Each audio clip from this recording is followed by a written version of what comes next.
Well, hello, everybody. That is not me. I wish I looked like Jake Thompson, but I don't. I look like this. Uh, I'm just becoming really, really scruffy, and I don't like it at all. I'm not really sure what is going on, but this is me now. This is me.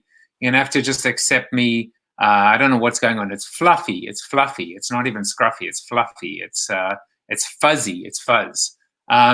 I hope you guys are well. It is Sunday, which is the day after that day and the day before this day.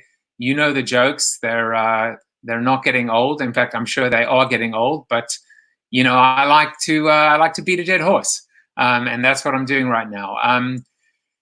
Wow, we got some comments in already. Yeah, we've got Charla Lasty joining from Southeast Colorado, and I wonder if she's here for Jake or for me because she's new. Welcome! I'm so happy that you're here, Charla. I'm here every day. Jeffrey Wallman says we all need a haircut party somehow. Well, if all goes well, I will be shaved live on Corona TV, and I'm talking about everything. Hold on, let me backtrack slightly. I'm talking about here and I'm talking about here. I've never done that before, but maybe it's time to start doing that. Clean up your act, Joe, says Jan. Maybe I will and maybe I won't. Hello, Joey. Hello, Bob, who is always quick on the draw with these hashtags as well. So yesterday, something interesting happened. I started seeing some freezing up happening with the video with Shiv. What an interview with Shiv. Wow. I mean, I learned so much. And I even did something I've never done before, which is I did a little 12-minute highlight reel, which I call the Corona clip. You can see the Corona clip now on CoronaTV.show on my YouTube channel, just trying to mix it up and everything. But there was some freezing going on and trying to figure out exactly why I was having these technical difficulties. Not quite sure, but I guess we'll figure it out. Maybe it's just the internet's is a little bit slow. Who knows? There's a lot of stuff going on right now. A lot of stuff going on. But suddenly I saw LinkedIn Live appearing on my LinkedIn today. So, rather than simplify, I decided to up my game or the challenges. So at the moment, according to what I'm seeing, I think I'm streaming live on LinkedIn. I think, I'm not sure. I think I can. I have no idea if I am, but I'm going to put the logo on now that says we're live on Facebook, not just Facebook, but my Facebook speaker page as well, LinkedIn, YouTube. We're just going crazy right now. So let's see what happens. Let's see if we can bring the entire damn internet down, shall we, as well. Yeah, I'm trying to, I just had a bad day yesterday. Today is not exactly that much better, but it is the weekend, even though there is no such thing as a weekend anymore. You know the whole drill. And you know what? Let's just get into the things that we need to talk about today. I am welcoming Jake Thompson on the show. Jake is the Chief Encouragement Officer and speaker, and is a performance coach. He's many things at Compete Every Day. I can't wait to talk to him shortly. We are going to, I wonder who that is. We're going to wish some happy birthdays today to David Farber, to Eric Drula, Lisa, Stephen, Vivian Ray, and Joe Salvati. This is my friend Angela Amizkua, whom you might remember from The Bachelor and Bachelor in Paradise. And so, I've been lucky enough to have Macy Gray send in a note to you guys, Sandra Diaz from Survivor. Well, here is Angela. She wanted to tell you guys something. Hi, Joseph and Corona TV viewers. That is so exciting that you started a TV show during Corona. I mean, I feel like that's a pretty good idea because a lot of people are online and watching TV and everything. But I love the concept of this show, that, birthdays, anniversaries and things when people are at home so they don't have to be alone. That's fantastic. I'm all for that. And then also motivational message. That is my jam. I've just been staying positive during quarantine by just counting my blessings and realizing that, you know, I have a roof over my head and I have food to eat and it could be a lot worse. So always just count your blessings to stay positive. I've been going for runs outside. A little fresh air always does the mind good, and it kind of just clears your head. So exercise, running outdoors, and then just staying in touch with family and friends on Zoom or FaceTime or anything like that has been so helpful for me during quarantine. And then of course you have to eat, like, you know, the unhealthy snacks and watch all the movies and binge watch the series. You know, that's always added in there too. So I hope you guys are having such a good day, and remember to just stay positive. This will all be over soon. And thank you so much for the support and for having me. Thanks. So now you've heard it from the president and Angela. It's all going to be over soon. Well, let's see if the numbers reinforce that view. So we're up to 2.188 million cases now globally, and approaching 150,000 deaths, unfortunately. In the US, because that's again where unfortunately all the action is happening, 672,000 cases, just under 34,000 deaths, and at least the testing number is increasing. Another 160,000 tested yesterday, up to 3.4 million. And looking at that curve being flattened in the US, yeah, we can see it's definitely not increasing. That's good. The other thing that I noticed that's kind of interesting is if you look at the bottom, you'll notice it looks like France, from what I can see, that number is just flatlined basically, or gone all the way down in terms of new cases. So that's pretty good news in Europe. They're, you know, for the most part, competing, or not competing, but they've been kind of running neck and neck, obviously geographically quite close in terms of distance, etc. So just wanted to share a little bit of data with you guys, and move into something different. You know, I obviously, you know me, you know that I'm a marketer. You know that that I have a love-hate relationship sometimes with brands. I believe in brands. I believe in branding. I believe in marketing. I course marketing through my veins. It's, you know, I'm a proud card-carrying member of the marketing community, but I just don't like lazy marketers, and I just don't like bad advertising, and I just don't like advertising because you know, you can, and you know, and so there's a lot of different points of view, right, about what brands are doing, whether they're doing a good thing, whether they're doing a bad thing, you know, separating the arches. I showed you and I shared with you a little video that I put together, basically saying, hey, this is a PSA, brands, please stay away, leave me alone. Stop telling me you've got my back and we're in this together. You know, you don't need to separate the arches. And then, you know, something kind of interesting happened, which is, you know, looking out ultimately and determining like who's doing what, when, and why. Something, you know, Steve Garfield, I think it was, sent me this, and I want to play this for you because it's a really good sense, I think, of exactly, you know, what I was talking about in terms of, you know, in terms of the lunacy going on right now. So just watch this video.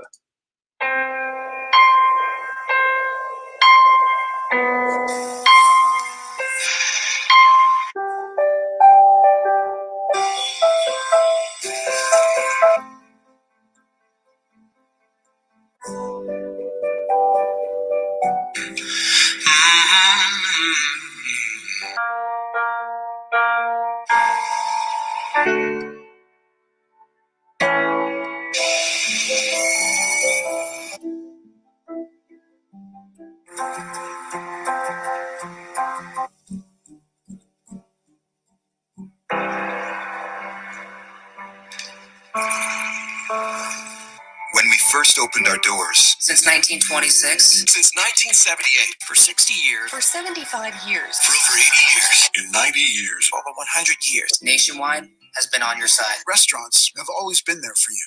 Nissan has been with you through thick and thin. We will do what we've always done. Take care of people. We're people. People. People. People. People. People. Family. Family. Family. Family. Family. Family. Family. Family. Families are families. Families. Even now. Especially now. especially now. Right now. Now more than ever. More than ever. Today, more than ever. Today, more than ever. Times like this. At times like these. During these difficult times. In these troubled times. Challenging times. Trying times. In these times of uncertainty. During this time of great uncertainty. During these uncertain times. During these uncertain times. Uncertain times. In uncertain times. Uncertain times. Unprecedented times. Unprecedented times. Unprecedented times. This unprecedented moment in our history. It's time of social distancing. While things have slowed down, as we turn more inside, while the doors may be closed, while the distance between us has gotten bigger. The more we stay apart, We still find ways to stay close, even when we're apart. Even if we can't stand closer than 6 feet. We can all stay connected to work, school, and most importantly, to each other. There's still ways to touch each other. All without leaving the comfort and safety of your home. Without leaving the safety of your home. From home. Your home. Your home. at home. Home. Home. Home. Home. Home. Home. Home. That's the key. Buick and GMC are here to help. Con Edison is here to help. Here to help. Our teams are here. We are here. We're here. We're here. Here for you. Here for you. We're here for you. We're here for you. We are here for you. We're here for you. We are here for you. We'll be here for you. Runnings is here for you. We're still here for you. We're with you. We're part of your community. So you can trust us. You can count on us. And we'll get through this. Together. Together. Together. Together. Together. Together. Together. Together. Together. Together. Together. Together. Together. Together. Together. Together. And together. Together. Together. Together. Together. Together. Together. Together. Together. Together.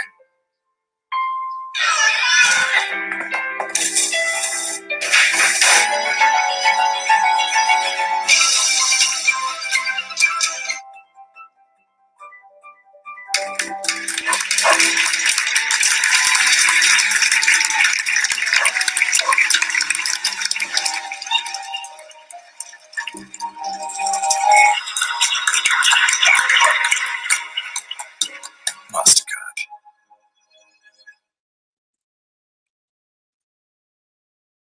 Ah! I rest my case. I rest my case. I mean, this is the point that I was trying to make at the end of the day. It wasn't about the message. It wasn't about the sentiment. It was about the overload. It was about the fact that, as the old saying goes, once is witty, twice is shitty, and 3 times, it's just too much. You know, at the end of the day, I understand. I get it.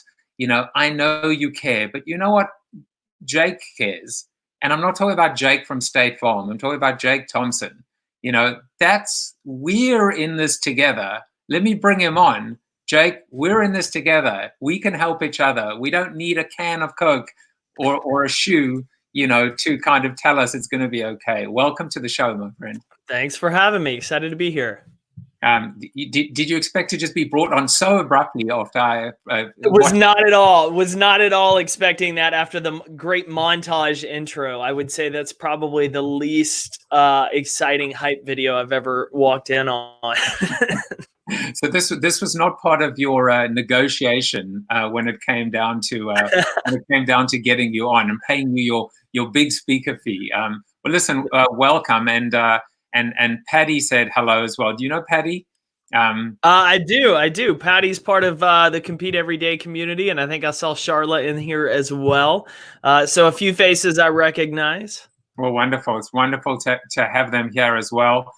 Michael Donnelly said, love-hate relationship with brands. That's putting it lightly. You're a vocal industry strategist that often says what most others wouldn't to those who need to hear it most. Thank you. And Michael is a great brand marketer. Johnson & Johnson, Coca-Cola, MasterCard. I don't know. He's going to have to tell me whether he thinks the two MasterCard circles should be together or apart as well. And Jeff said his blood pressure is rising. Well, it's not going to rise anymore because, you know, Jake is here. And as I said, it's not Jake from State Farm. Jake, tell us a little bit about yourself. I mean, you're here not just as a performance coach, not just as an author. Congratulations Thank you. on your new book. Not just here in terms of being able to be that motivational speaker, but you're also an entrepreneur. I am. I guess it's kind of in my blood because I am a third generation entrepreneur. My grandfather was a farmer. My other grandfather had a construction business. My dad has a small chain of gas stations in East Texas. So I had the bug from early on. And after spending a few years in the sports industry, spending a couple of years as a marketing consultant, I dove into this crazy idea of compete every day and started honestly by selling t-shirts out of the trunk of my car behind a gym in Dallas, as crazy as that sounds. No, I mean, it's tell us why t-shirts? What kind of t-shirt? What was the impetus? Yeah, so initially I just had the idea for the brand of competing every day. What would it look like if we actively became a participant in life instead of letting our lives pass us by? What would it look like to pursue greatness in every area? And so once I had the idea, that was probably December of 2010. I spent 6 months just trying to figure out what would work with this. I had this brand message. I had this idea. I had no channel or product to put it into. So initially I looked at just kind of rebranding my consulting business, but I felt that was setting the bar too low. I looked at doing some different technology programs with a couple of investors. Never really developed until one day my best friend was my roommate at the time, said, "Have you heard of this company called Life is Good? They're out of Boston. They have a little stick figure guy, ironically, whose name is Jake." He said, "I think you can do the same thing." He said, "I think you should try t-shirts." And so at the time, I'd gotten involved more and more active working out. So I was going to the gym to play basketball or going to CrossFit. So I was wearing t-shirts, polyester cotton blend t-shirts, not the thick 100% cotton ones, but soft tees. And I was wearing them every day. And I was like, hey, why not? Like, let's try it. At this point, the last 3 ideas didn't work. Let's see if something sticks with apparel. That's the power of the entrepreneur, right? Which is no matter how many people say no, no matter how much failure we encounter, it's not really failure. It's just another life lesson. And so you start a t-shirt company.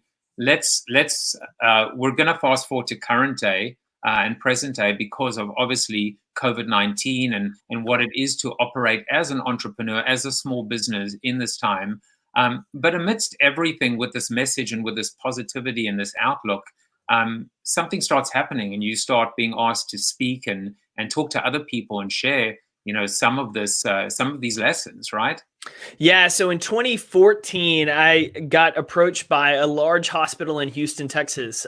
They were buying shirts for all of their employees for HR Appreciation Week. They asked me to come speak. I had no idea. I was like, yeah, sure. Fly me down. No big deal. They were like, well, what's your fee? I was like, I don't have one. You just bought a bunch of shirts. Like, just fly me down there. And so that was kind of the first speaking opportunity, is they wanted me to come talk about this message and what it meant to them and how they could apply it and run with it. And afterwards, the head of HR pulled me aside and said, you really need to do this more. And I kind of just filed it away in my back pocket. But at the same time, I was like, I wonder if there's something there. And so I started diving in more into positive psychology, sports psychology, performance, leadership development. Just as an aside to building this brand, I wanted more of our messaging and the things that we put out on the apparel to align with that. I wanted to help people compete. And I knew the best way to do that is if we can improve how they saw the world and how they saw themselves.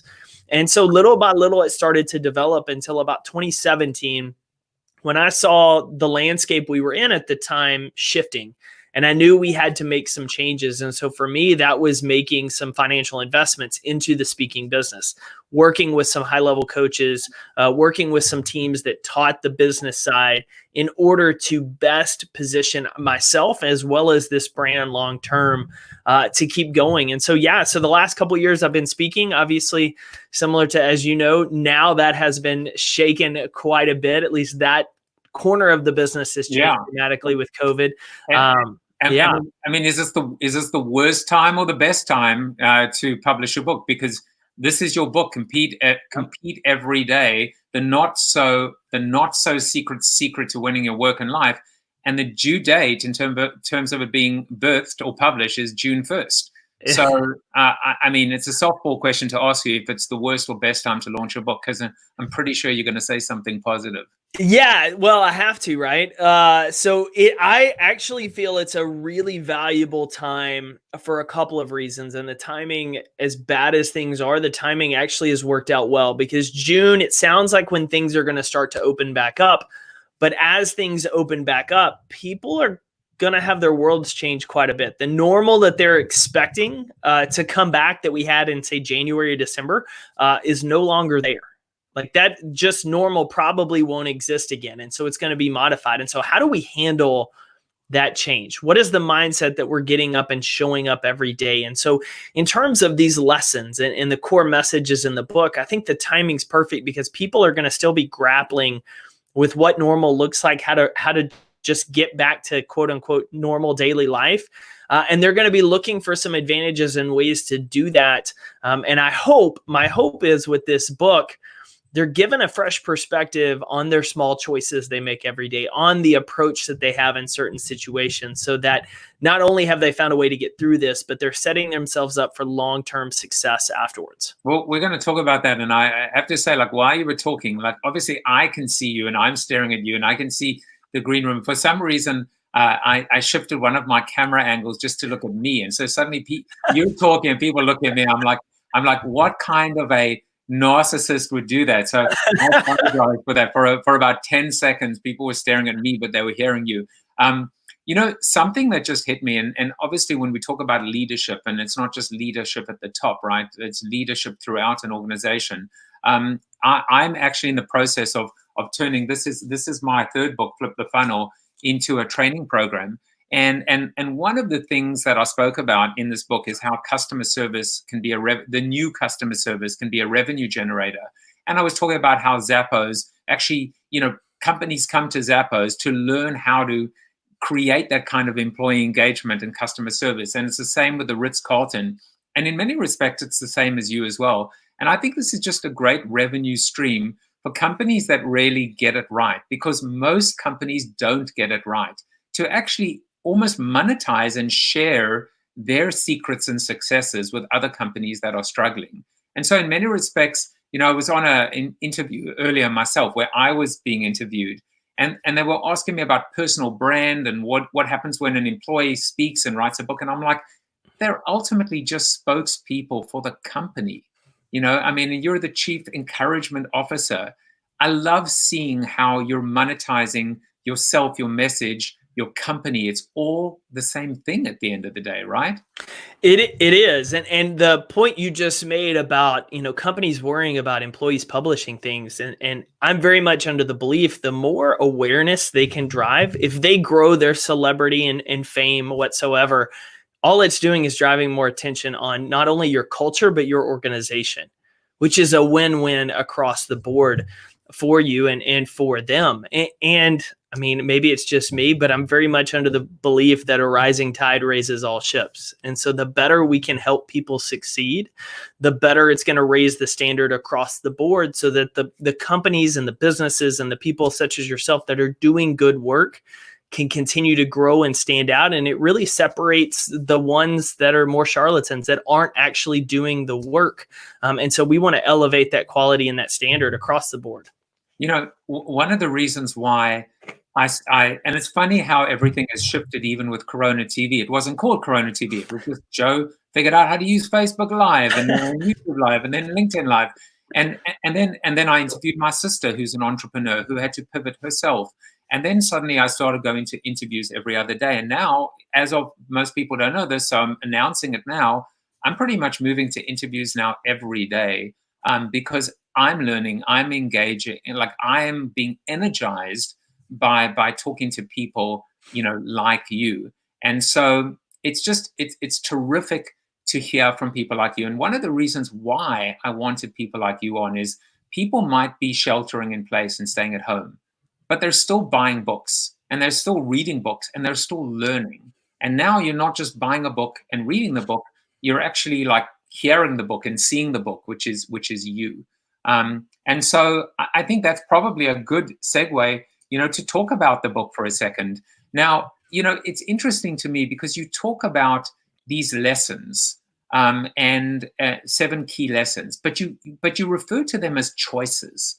So talk a little bit about it. So this isn't like you telling people, here are the lessons, I'm the teacher. This is very much empowering, right? People have a conscious decision and make a deliberate choice whether they want to adopt, embrace, and integrate these lessons in their lives or not. Yeah, and a lot of the times I'm sharing it from the perspective of here's what I did wrong, and here's how I chose wrong, and here's what I've learned. Ultimately, I think it's very easy for us from a passive standpoint to think our fate, our success is predetermined. Like it's just going to happen and we're going to float through life. In reality, it's the culmination of teeny tiny little choices that every day are 100% in our control. The message that I've tried to reiterate over and over again to our community, to our audience during COVID is you can't control that. You can't control the mandates, the stay at home, the closings, but you still control your 4 controllables, which are your attitude, your effort, your actions, and where you choose to focus. Like those are always up to you. We control them each and every day. And the book really just lays out 7 key choices that consistently I'm seeing successful people make. Well, Go ahead. No, I was going to say, please finish your thought, but I have these 7 choices with me conveniently. And I think, it would be awesome for you to go through the 7, but very briefly tease the audience and give them a little preview of what each one represents. Yeah, the idea of outworking your talent, whether you believe your talent is great or your talent is poor, for a lot of us, talent is our excuse of why we don't do the work. And ultimately, this chapter dives into Angela Duckworth's work in her book, Grit. It dives into a few other psychology studies about the importance of outworking whatever our talent level is. There's a maximum limit on what talent we're born with, but there is no limit on how much effort we can give on a daily basis. And so it dives into that as well as the importance of it. Never let the hard days win. This is one that I think a lot of us are struggling with right now because things outside of our control are determining our attitude, our effort, and our output. And so this chapter, we dive into what does it mean to have hard days? What does it mean to overcome it? And actually, what are steps you can do, action things you can do every day at the end of bad days, during bad days, to use them as springboards for better ones in the future? Embrace the process. This is probably my favorite one because this was the hardest one for me to learn personally. The best way to sum this up is an old football phrase that says, you earn your championships in practice. You only pick them up on game day. It's the importance of us learning to get our eyes off of solely the outcome and embrace the day-to-day work that's required to get there. As the old saying goes, right? A success is a journey, not a destination, right? The goalposts keep shifting. There is no finish line. You may as well enjoy it. And if you can embrace the hard work and sometimes even the pain, even better, right? You appreciate it so much better. I mean, we don't value the things that are just given to us. It's why if you get a free gym membership or you're given a free online course, nobody uses it. Nobody goes. It's the ones you pay for, that you invest in, that you're like, I've got some skin in the game. I've got to do this now, that you actually get the most value out of, because without the challenge, there's nothing to enjoy in overcoming it. I feel like Jake is telling me that I need to start charging for CoronaTV, but we'll think about that. We may need to get that Patreon site set up and running. Build your starting lineup. Yeah. This is the importance of the people you associate with, the people you run with in life. How intentional are we with our friendships? And to echo Jim Rohn's famous line, you are the average of the 5 people you spend the most time with. So this chapter dives into who are the type of people you need to avoid if you value success and growth, and then who are the type of people you need to find and build relationships with. Yeah, I guess the one thing I would also, for some reason, I guess maybe because I see 5 people on the screen, I was thinking of like a basketball team, but of course, it could be a football team, it could be a soccer team. And then I started thinking to myself as well, you have your starting lineup, you probably also have your substitutes or your bench as well that you need to turn to. But it's a great way to think about being very deliberate in terms of the choices you make and the people that you associate yourself with. I love that you said that, because that ultimately is one of the examples in the book. It's your starting basketball lineup, your 5 on the court. Who are you going to play with? Who are you going to ride or die with in a loose term? That's kind of that phrase. And how often do we just accept the relationships we have because of proximity? And how are we intentional in building the right relationships? Well, I'll tell you, at the moment, my starting lineup is my wife, my 3 kids, and my dog. But it may shift at some point. That's a pretty good starting lineup. All right, the next one is lead with your actions. Lead with your actions. And this really dives into the importance from a leadership standpoint of setting the example with your life and with your actions. It's very easy for a lot of us to consider ourselves leaders by what we say, what we post online. It's a lot harder to back that up with how we live our lives. And so a key trait, a key choice a competitor makes is they choose to lead with their actions first before their words. I mean, it brings me back to the brands, which is, you can tell us we're in this together. You can tell us that you have our back, or you could show us. And you don't even need to tell us that you showed us. You just need to show us.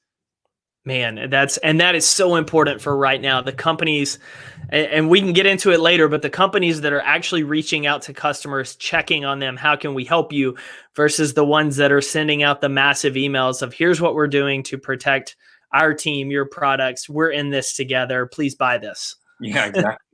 Always do your best. Always do your best. The importance of showing up regardless of your motivation levels, regardless of how you feel in the moment. What does consistency look like over time? Why is that 1% effort every day building towards something bigger? And why is it important that we always show up and do our best regardless of the circumstance or how we feel? And I'll segue into the final one, which is help others win too. And then, to me, I see a real amazing picture for me, but I'll let you finish this one and then we'll talk about that. Yeah, so this one goes back to the rising tide raises all ships. I'm very much a firm believer that leadership, true leadership, is not about the number of followers you can accumulate, but the number of leaders you can help empower.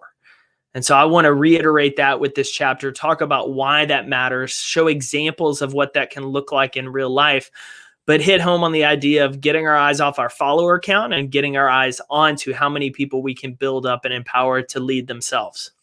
Yeah, I mean, beautifully said. Jan just said he loves the never let the hard days win. It goes to creating a mind-body habit for me.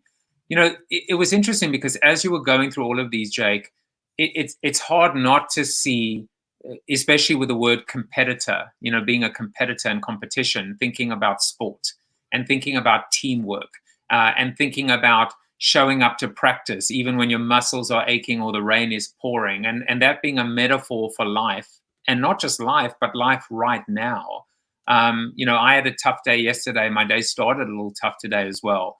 It feels a lot better spending time with you. And I think, it's ironic because we have no sport at the moment, and yet we're still drawing reserves and all this energy from the power of sport. We very much are. And similar to you, my rough day was a few weeks ago when events started getting canceled and clients were asking to get checks back for deposits and everything that goes into on the speaker side, where mentally it was just a rough go. And so I had to put into practice the things I talk about in the book. And then I had to make sure, just like you, I started surrounding myself with the right people of saying yesterday was that day. How am I going to show up and do today? In sports, we might have lost yesterday, but the season's not over. Are we going to show up and do our best to win the next game? And so it's just teaching yourself, what choices do I need to make? What choices have I made in the past? And which ones need to be corrected in the future to get me where I want to go? So I'm with Jake Thompson, who's the Chief Encouragement Officer and speaker at Compete Every Day, and he's just written a book. The book comes out June 1st. You need to look for it on Amazon. I will give you a website. In fact, there is the website. You can go to competeeveryday.com. You can find out about the business. You can buy some T-shirts. You can find out about the book. You can pre-order the book. And if you want to follow Jake and everything, Jake, Compete Every Day on all social media channels. How about that? You don't even need to do a plug. I just did one for you. Thank you. But, I want to, as I always do, first of all, if you have any questions or comments for Jake, put them in the comment thread now or come over to Zoom, and we'll be hanging out on Zoom till about 3-ish today.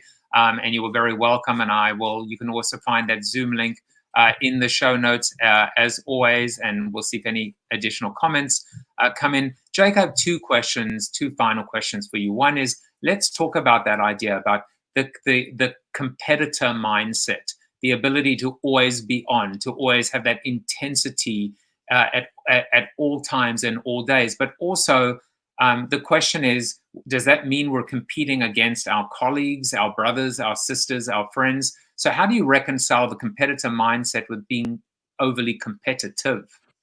Yeah, so that was a mistake I made majority of my life. And that's something I talk about in the book that has negative consequences, because what ultimately you get into is a life of comparison. Someone's always ahead of you. Someone's always behind you. And the problem with that is you fail to reach your true potential and do your best work when you're staring at everyone else. I liken it to a track star. If you lined up at the starting gate for a 100-meter dash, gun fires, you take off. And as you're running, you get this wild idea. I wonder where everyone else is. I wonder what every other racer's doing or who's in the stands. And so you start looking all around you. Well, without fail, your body slows down. You run out of your lane, or sometimes you fall down because your body's not designed to run at peak speed forward if your shoulders are twisted, if your head is turned, if you're doing anything but focusing on your lane and running your race. The same applies to life. See, it took me years to discover that my competition wasn't with everyone else. Who I was comparing myself to, they had their own lane, their own race. Who I needed to compare myself to was who I was yesterday. And was I going to show up better today? Was I going to build on what I had done previously or improve where I'd misstepped? And so the idea of keeping this competitive mindset every day is simply just asking yourself the one question that I think can change everyone for someone's career or someone's life. And that is, how can I do better today? Simple question. Can I show up better for my spouse? Can I do a little bit better leading my team at work? Can I work on the solution better? Can I be less distracted on social media? Can I stop procrastinating? How can I do better today? When you do that, you give yourself a target. You look at where you were yesterday. You figure out how you're going to raise the bar just a little bit. And it doesn't look like much in the moment. It's the can't see choices, I like to say, that you don't really notice in that second. But if you make enough of the right ones over time, those can't see choices create our can't miss results. Well, Bob has now got, he's jumped to a new hashtag, which is focus on your lane. And Jan, looks like he's going to be buying your book, and he's going to be throwing out compete every other day or so. So I think he got the message.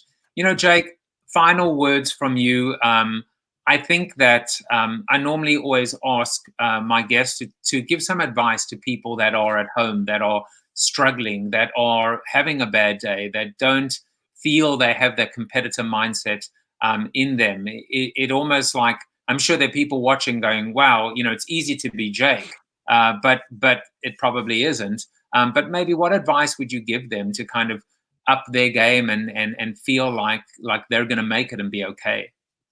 I would actually challenge you to do two things. And I think these are two very simple things to do that, if done, let's say every day for the next 7, could have dramatic impacts on your life and your current state of mind. The first is to take out something as small as a sticky note and just write down one thing you want to achieve that day.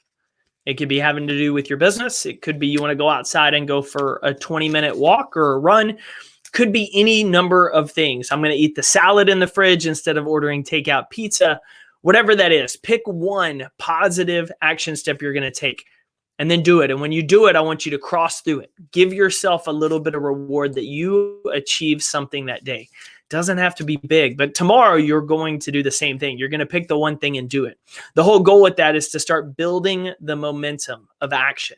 A lot of times we wait to feel motivated to take action. And what we want to do with this sticky note is start taking action before we ever feel motivated, because the key is that once we start taking the action, we start feeling more motivated to keep it going. And so that's the first one. The second one is we tend to go down into that dark hole of wallowing in how bad we feel, how bad things are, when we focus on ourselves. And so my second challenge to you is every single day for the next 7, pick up your phone and call someone.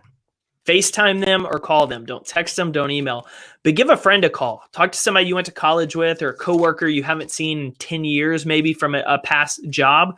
Call someone and just reach out and ask, how are you doing in all this? It's not about me. It's about you. How are you doing? I'd love to catch up. Tell me what's going on in your life these days. Because what that allows you to do is turn your attention off of how you feel and focus on how you can help someone else. And it's crazy to hear because our community right now is doing that for the month of April. Every day they're challenged to make a call to someone different. And that the feedback we're getting and the messages we're getting about these conversations they're having and how they can't get on the phone and be negative because they know other people are struggling too. And so they want to have a good piece of news or just something positive so that as they get on the phone and encourage someone else, it's forced them to shift their perspective on their situation. So take out a sticky note, give yourself an action, complete it, build your momentum, and then pick up your phone and call someone every single day for the next 7. And that'll help turn that perspective, that attitude into a more positive one as you get your attention off of yourself and to how you can help others.